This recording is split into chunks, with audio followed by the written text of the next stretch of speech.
Hello and welcome to the Ask Arlene Show. We're here joined today by none other than an exciting guest. His name is Mike Brown. He is very knowledgeable because he is the person that will help your kids get into college free. Did you hear that, guys? Free. Nothing better than free. And so how does he do this? He's actually going to help us do this through an organization called Dream Scouting Network. So we've had a lot of technical difficulties today, but I know that it's just because we need to get this information out into the world so that our young people can be touched, moved, inspired, and helped from a financial perspective. So without further ado, I'd like to welcome Mike Brown. Mike, hello. Hi, how you doing? Great, great. How are you doing? I'm doing great. Thank you for having me. I just had a couple technical difficulties, but we're here. Thank you. Guys, it took us an hour. But hey, there's no time like the present. And right now we have the pandemic going on. So there are so many kids that actually already had scholarships, but they're challenged with, what exactly to do. Can you tell us a little bit about how, if you have a child that is athletically inclined, how they connect with you?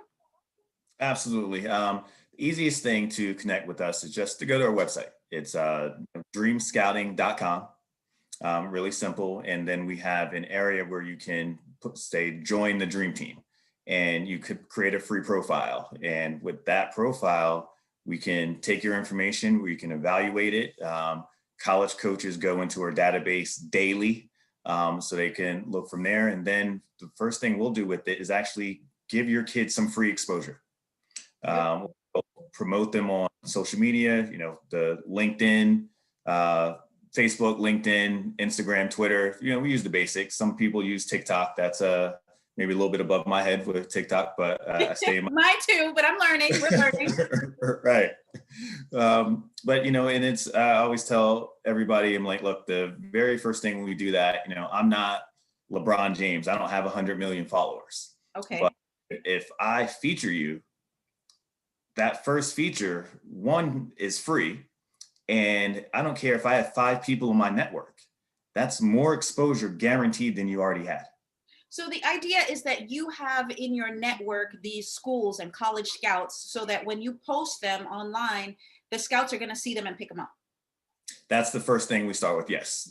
Sometimes it's that easy. It's not always that easy. But we'll feature them, maybe their stats, some video. And sometimes a coach sees it and says, this kid looks like they could be a good fit for our program. So do you create the videos, or the kids and their families create the videos that you post? Sometimes both. It's always better when they already have their own film, send it to us. And, now they have things called like Huddle or Max Preps and things like that, where they can put all their video up. And they just H-U-D-D-L-E Huddle? H-U-D-L. H-U-D-L Huddle. Okay. Mm-hmm. And where they'll typically have their film, and we can just put the link and go from there. Other times I've got kids that just send me clips. They send me clips and then I put it together. I actually enjoy that. It's kind of fun where I can put together the highlight, and I've gotten better and better as I've done it. But we put together a nice little highlight tape. Now we don't go to the games and film them. We can't be everywhere, so they need to at least send us the clips, and I can put together the film for them. Any of our scouts can do that, and we'll put it out. And again, sometimes the coach sees it. This is great. They reach out to us. Hey, can I get in touch with this kid? Absolutely. The recruiting process takes its natural course. Okay. So now we have COVID-19, and I know your business has changed a little bit in that more or fewer colleges are actually recruiting kids right now, because from what I understand, the ones that got recruited that are freshmen now are going to get an extra year. Correct? So everybody, not even just those freshmen, mm-hmm. Everybody. So if you're even a senior and you're a senior in college right now, yeah. If you play, it differs depending on what division you are, but every single football player in college right now is getting an extra year. Interesting. Every football single player, one. Basketball player, soccer player. Every fall athlete, the winter athletes as well. Spring athletes from this past 2020, they got an extra year. division, again, it differs by division. If you're a Division I athlete, the spring athletes, baseball, track, and supposed to graduate in 2021, you're not going to go get an extra year, but you just got one the year before. So let me ask you a quick question. What's the hardest part of this process that you find that people always say when they want their kids to get into the programs? I would say the hardest part is really the initial talent evaluation. Not so much the evaluation, but parents that think their kids are Division I athletes. Okay, I'm going to disclose a little bit here. So I know a young person that I'm very close with, and she got into a school, but to be honest, I've known her all her life. And as an academic myself, credits toward a doctoral degree, master's degree, I wanted her to focus on her academics. But she was focused on what you're offering, which was this concept of, I'm going to get a free ride to college, basketball scholarship. So many young people, as a former teacher too, I know that there's so many young people that say, oh, I'm going to get a free ride, miss. I'm going to get a free ride to college on basketball. And the kid is like 5'0" And you're like, okay. Right. Is it feasible? Are you the best even at your particular school? Are you the best in your neighborhood? Yes. Why is it that so many kids think they're going to do it? And yet, as far as, the outside looks, they're not necessarily tall or whatever. Anyway, back to my story. Yeah. So this young person who I encouraged to focus on her academics told me she was going to get a free ride. So she joined a gazillion teams. She was on one of the best teams they have here in New York, because we're in New York, is the Gauchos. So she joined the Gauchos. So that should have been a tip off that she was pretty good, because if she hadn't been, she probably wouldn't have gotten on the team. But I still, as many people who want to see the young people do well, I said, focus on the academics. Next thing you know, this young lady shows up with a free ride to a JUCO to play basketball. I was floored. I was clearly incorrect, but I celebrated because I was so glad that this young person was now going to get a free ride to go to a college. So how do we know as adults whether the kid is able and has the talent and we should push them in that area, or we should say, okay, you really don't have what it takes and you should go in another area. We're not going to contact Mr. Brown for you. I'd say, one, do they really love the sport? It's hard to be a student athlete. Okay. It's easier to be a regular student. There's restrictions on what you can study, what you can do with your time. It's much harder being a student athlete. So you have to have that love. And then we have to have that conversation about your true talent. What is your true talent? Everybody wants a free ride. You not guaranteed a free ride either. Sometimes it's just, you can be on the team and, but you're going to pay to go to that school. Sometimes, what I always tell people, I can't guarantee you a free ride. I can help you find a place that's going to let you play. That's for sure. Even with this young lady, she told me that she didn't want to go to a D1 school because she'd be on the bench. She wouldn't be able to play. Yes. So it's really important sometimes to these kids that they be able to play. So I would have said, if you can get a free ride to a D1 school, that's a celebration. That's go. But her thing was no, because then you're benched, you don't get to play. And so you don't get pushed on to the next level because nobody. Is that true? Very, very true. That's extremely true. You go to a D1 school. Well, if it's a big school, you're fighting with everyone else just to get on the court. And now when you go somewhere else where you can shine and get that playing time, there's so many, people have aspirations of even going pro. Some people just want to go to school. It's a tool, either way that you use it, just to get that education. Get the education for one, but if you do have aspirations of going pro, you can go pro from JUCO. There's several examples in the NBA now where they started at junior college. Can you give us one example of somebody who started at a junior college and then ended up pro? Sure. Jimmy Butler. Jimmy Butler is probably right now the most known because he was just in the NBA finals playing for the Miami Heat. Wow. He went to a junior college, went there, transferred to a Division I after that, and then got into the pros. So this really is a feasibility for a lot of young people then, as a Absolutely. feasible way of getting their college paid for. Yes, yes. And there's I can't remember the exact percentage, but it's a extremely low percentage of high school athletes that, one, go play at the next level, two, get money for it. So if you are one of those athletes, no matter what the level is, junior college, NAIA, Division III, all the way up to Division I, if you're good enough, you're a great athlete. There are tons of other kids that would love to be in your position at any one of those levels. And it's an opportunity to play the sport that you love and to get some schooling, get Okay. I heard another story about a young lady who was not a basketball star, but a track star. And she said that she went on a track scholarship. She also had the academic insight. So she wanted to study, because I know some of the students go and they just want to play. They don't really want to do the academics. right.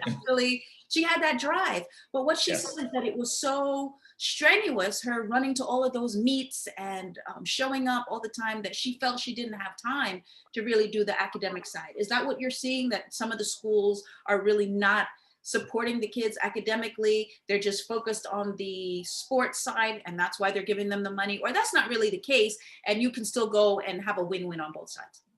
You can have a win-win. Now, it's all really about that kid's mindset.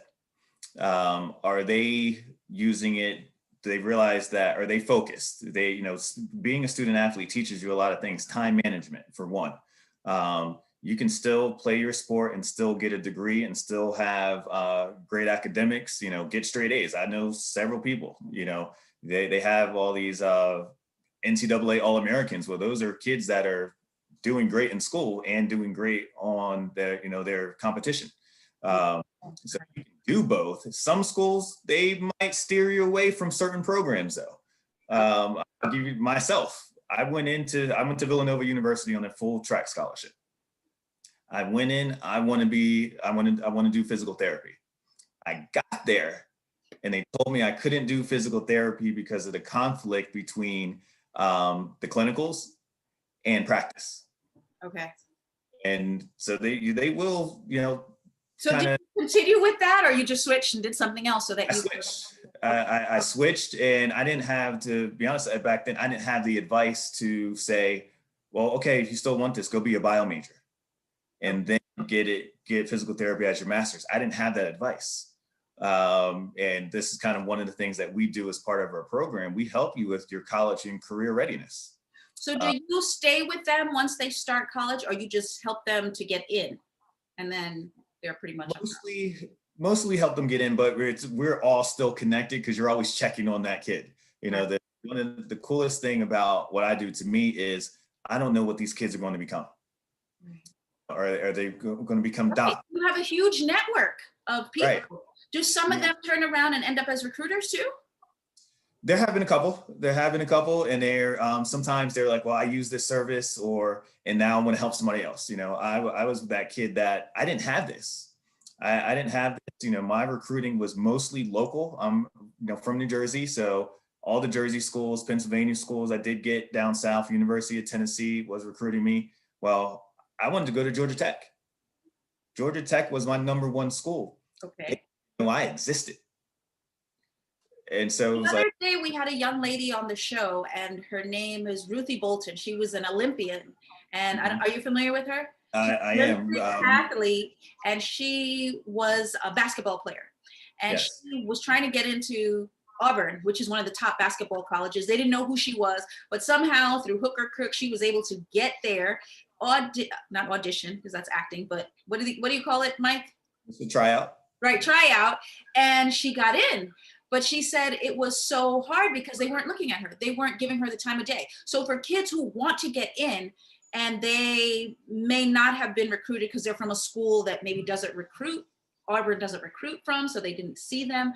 How do they get connected with this process? Through us, really. She's a perfect example. Ruthie actually helps out with our Northern California department. Okay. So that's great. So I am familiar with Ruthie, but she's an Olympian. She's played in the WNBA.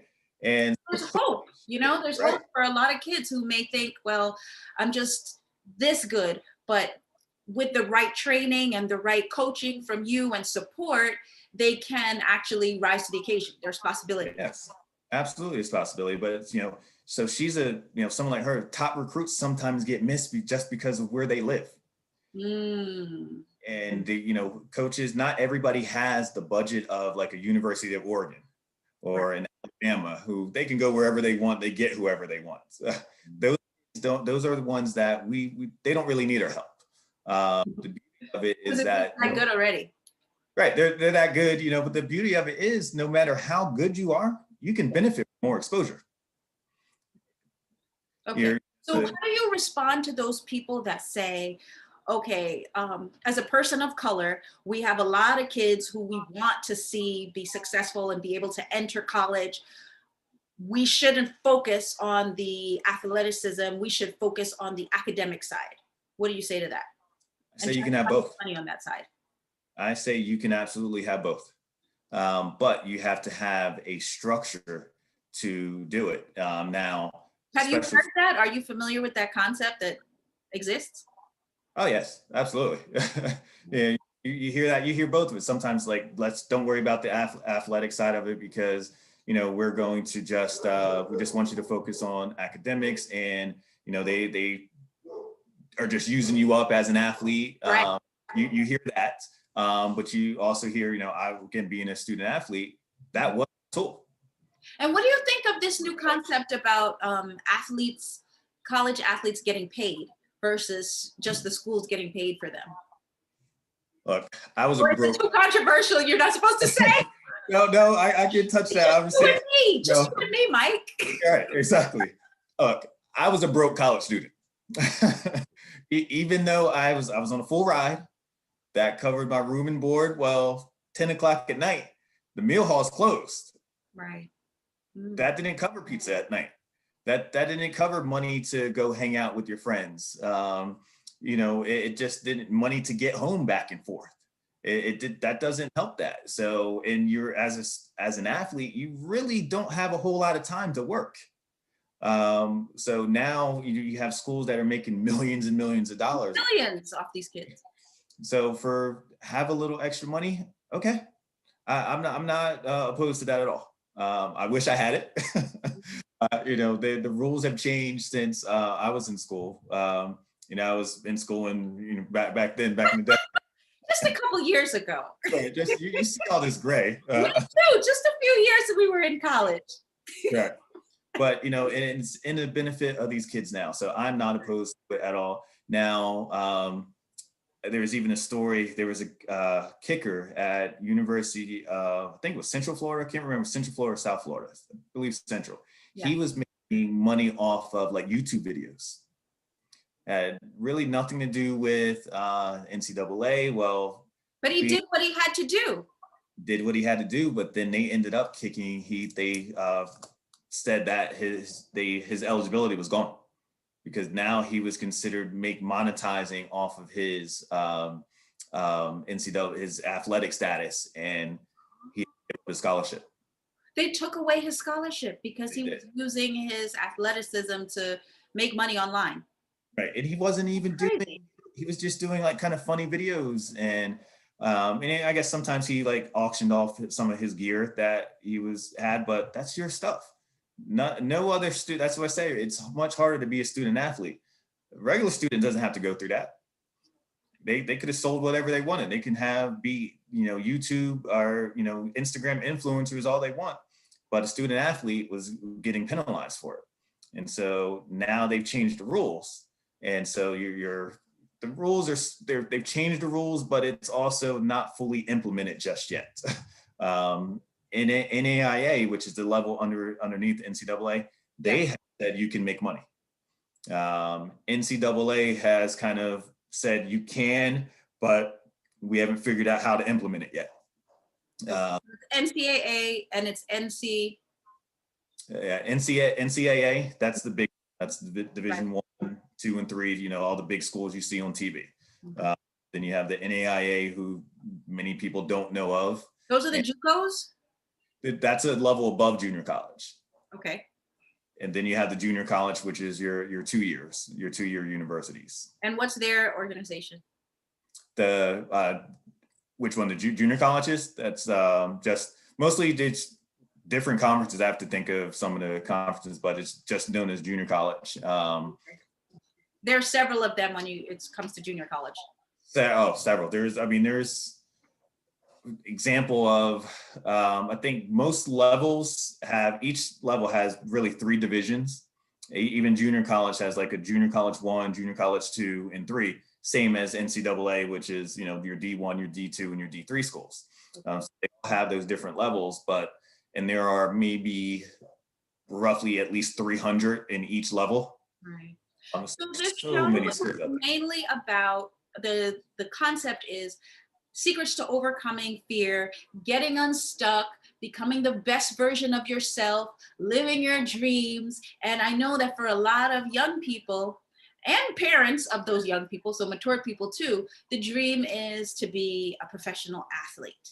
And some parents at games, like I've been to games with this young person, and the parents act off the chain. Yes. You know whose kid is whose. Yes, they're off the chain. Like sometimes there's even fights between parents over kids who are out there on the courts, and this one pushed that one, and it's crazy. So, we want people to self-actualize, and we want them to push. What are some things, if you're a person who wants to get to that extra mile and be on that pedestal, in addition to just working hard, because of course you need to practice your craft, what are some things that they can do to self-actualize and be the best that they can? You have to really, again, consider, do they really want it? And focus, the clarity, focus, just like if you're looking at business. Okay. Absolutely. And people, they focus so much on the athletic side sometimes that they forget there's a big part of this is the academic side. You have to have certain grades to go to school and be eligible. Now the NCAA has a low level of a GPA. NCAA says you can be eligible for a 2.3. Well, you can be eligible to play. You're not getting into several of these schools with a 2.3. I'll use Villanova. You're not getting into Villanova with a 2.3. Right. So as good as you are, it's not going to happen. So if they have a sliding scale between the GPA and your SATs. The higher your SATs are, the lower your GPA is allowed to be, and vice versa. The higher your GPA, the lower your SATs, and vice versa. All that, but you still need a minimum. There's still a minimum that you have to get, and if not, you've just wiped out 3 divisions of collegiate athletics that you cannot go to because you don't qualify.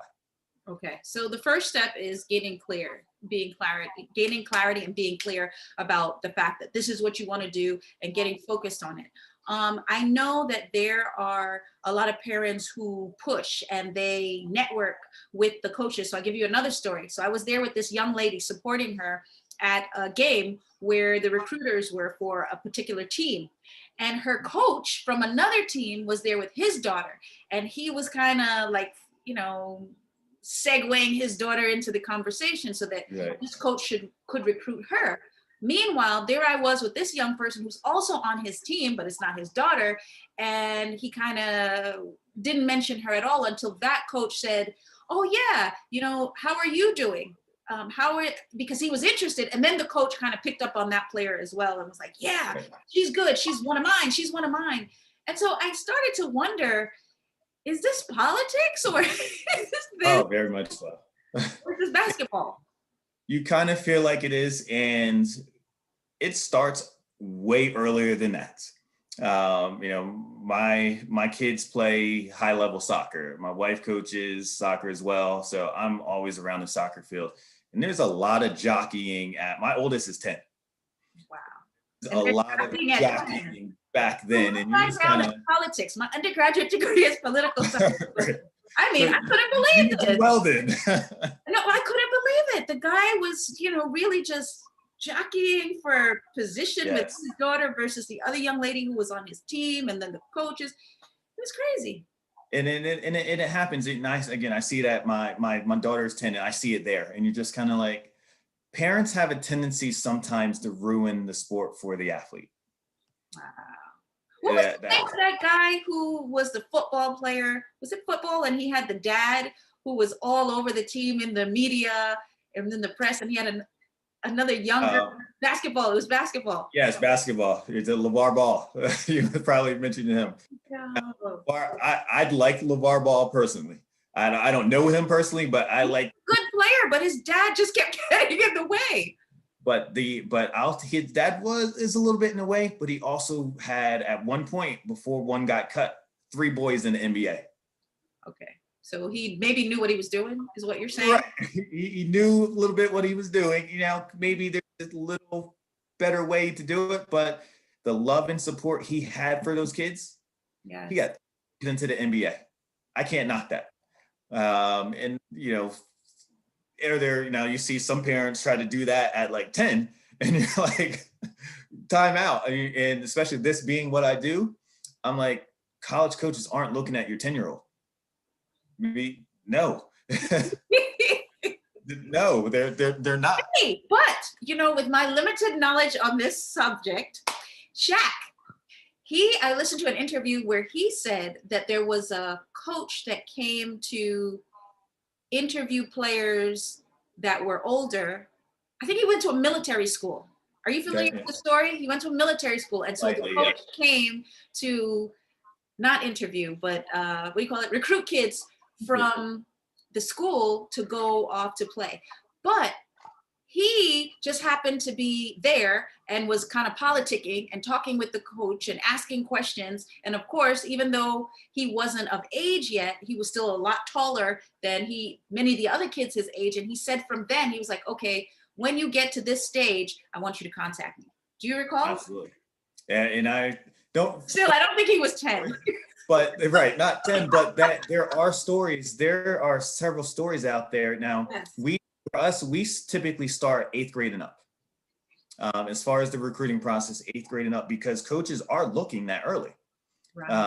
There are sometimes you'll see freshmen that get verbal offers, and they're getting verbal scholarship offers. Just like on the academic side, because we have kids who take SATs and they are already streamlined for colleges, right, from middle school. Yes. Absolutely. They score very high on like the PSATs and all this stuff. And they're like, whoa. Not even, because in middle school, it's not even the PSAT yet. Yeah, I don't even remember what they're taking. I don't recall either. I've got another. What's the message is that as a parent, it's as significant as it is for the kid, because you give the example of the basketball player whose parent was on the front lines pushing his kids. Yes. Yeah, absolutely. And it's not too early, but the parents get involved. Coaches they want the parents to be involved, but not too involved. there is a line. If you have a kid and the coach isn't putting your kid out there playing so that people can see your kid, do you recommend that the parent get up and kind of advocate and yell and scream and push a little bit, or we should trust the coaches and know that, like, I'm a life coach and a business consultant. I help people to move forward, and I'm always thinking of what's best for the client. And generally, we're thinking the coach knows what's best. So we allow the coach to work with the kid, or do we as parents need to push a little bit? There needs to be a little bit of both. As I've coached, I've been that coach where the parent is coming to you, and coaches, if you're a good coach, you know how to stand your ground. You're not standing ground as being combative, but you can have a discussion as far as, hey, this is my plan for them. And then the parent says, okay, I understand. Sometimes there's coaches that don't know what they're doing. And so as a parent, you have to be able to recognize that, because if you just kept that very laid back approach, and the coach isn't one of those that really knows what they're doing, it's detrimental to them in their development. So you have to be a little bit involved, So there's a thin line, but there's nothing, again, I've coached, my wife coaches, and my wife coaches high school and a high level soccer team now. So your kids are definitely getting in. They're definitely getting scholarships. Oh, I'm going to take care of them. They'll be fine once they get there, if that's what they want to do. Okay. My daughter, see that they get that free ride as opposed to paying for it unnecessarily. Now, look, I've told my kids, look, you better run, jump, throw, read something. If you want to get an academic scholarship, I'm fine with that too. My wife actually, we need that money. Huh? Exactly. My wife I had a full ride. My wife had a soccer scholarship, and then switched it to an academic scholarship. Is it harder or easier now? I'm sorry? Is it harder or easier now? To get recruited? I'd say with COVID, it's made it harder. It's easier to get, there are more opportunities to get exposure, but you can still get lost because now all these different sites and everything, everybody has Facebook, everybody has Instagram, and coaches look at that stuff, but then now they're looking at 500 different kids showing them the same thing. So you better do something to separate yourself. Okay, so in athletics, so in business, so in life. So you have an athlete, you have your reel, you post your reel on Facebook, on Instagram. How, and I guess for young people, they're posting on TikTok too. How do you get that reel, in addition to using Mike, because we're going to call you, how does that young person get their exposure? So how do they get more people to come to their page that might be interested in that kind of thing so that they can get the exposure they need to get that scholarship? If a kid is going to, and I tell every kid, you can do this yourself. As a scout, I probably shouldn't tell you that, but yes, you do your own recruiting. And what it typically comes down to, do you have the time and the resources? Most of them say no. I've cut my own grass in years. I use a service who does it faster and better than I can. Yes. Same thing here. It's a service. So they can do it themselves, but then you better follow every single coach you can and, follow coaches, then send your information to them. Hey, coach, do you mind looking at my film? And you're trying to get them to look at it. So that's one way. Or you can go online and go to every single website you can and get their information. Well, that's going to take a whole lot of time. Yes. Or I can do that, for part of our program, as far as making those contacts, we'll create the social media exposure for you. We contact no less than 10 programs a month for you. And I say programs and not coaches, because it's not just one coach. It's the coach, the assistant coach, the recruiting coordinator, and so on and so forth. So you would already have everyone's contact, so you can just send out something on Facebook and all of them are already aligned with you, and you use that as we have our own personal contacts, of course, but then we have a database that we use. There's not a coach in the country I can't connect to. So you do it by email, or are you doing it online just like the young kids are doing?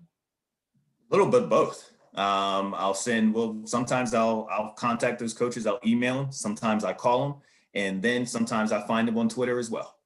So we only have 2 minutes left because unfortunately the time is far spent, because we've enjoyed talking with you so much.